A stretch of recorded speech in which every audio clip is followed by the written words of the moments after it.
আজকে আকাশটা খুব বেশি ভালো নেই, কালকে রাতেও ঝড় বৃষ্টি হয়েছে হালকা ফুলকা।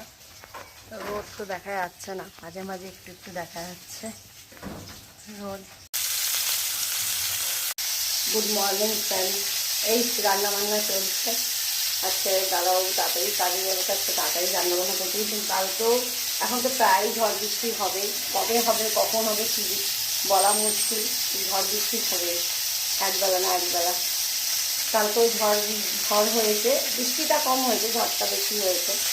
তো আকাশটা খুব একটা ভালো নেই, মানে কখনো একটু একটু রোদ দেখা যাচ্ছে, পুরো মেঘলাই বললে চলে। এই তো কাকিমা এসে চিল্লে দিল, পাশের বাড়ির কাকিমা। আজকে আমার মা লক্ষ্মী দেখো একটু লাল লাল হয়েছে, ধোঁয়া উঠছে ভাববে। আজকে কি হয়েছে, একটা লাল আলু ছিল, আমি লাল আলু সিদ্ধ খেতে খুব ভালোবাসি।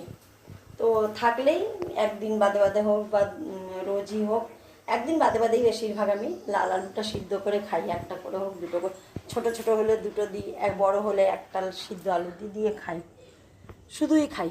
আমার মা আবার দুধ দিয়ে বা টক দই দিয়ে আমার মা লাল আলুটা খেতে ভালোবাসে। আমি আবার শুধুই খাই, রুটির সাথে রুটি টিফিন করে নিই, তারপরে একটু লাল আলু কামড়ে কামড়ে খেয়ে নিই। তো এই লাল আলু ভাতে দিয়াতে কুকারে সিদ্ধ করি। আজকে একটা ছোট ছিল, কুকার এঁটো করবো, ভাতের মধ্যে দিয়েছি, ভাতটা লাল লাল হয়ে গেছে। আর আজকে বেশি কিছু রান্না করছি না, রান্না কমপ্লিট হোক অবশ্যই দেখাবো। এখন তো এক ঝলক ভিডিওতে এনেই ছিলাম, রান্না কমপ্লিট হওয়ার পরে আমি ফাইনাল লুকটা দেখাচ্ছি, বন্ধুরা সাথে থাকবেন। আমার সর্ষে পোস্ত কাঁচা লঙ্কা দিয়ে রুই মাছের ঝোল করলাম, আলু আর ডাঁটা দিয়ে, সজনে ডাঁটা।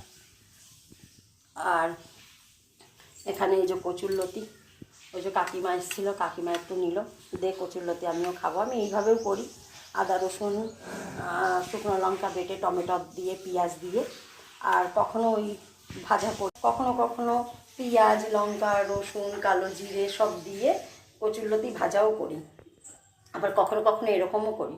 আবার কখনো কখনো হয়তো চিংড়ি মাছ আনলো, চিংড়ি মাছ আনলে চিংড়ি মাছ দিয়ে সর্ষে বাটা দিয়ে ভাপাও করি। ফাইনালি বন্ধুরা ঠাকুর সেবা টেবা সব দেয়া হয়ে গেল। এবার দুপুরের খাবার দাবার করব, খাবো। তাহলে আজকে এই পর্যন্ত, সবাইকে শুভ দুপুর।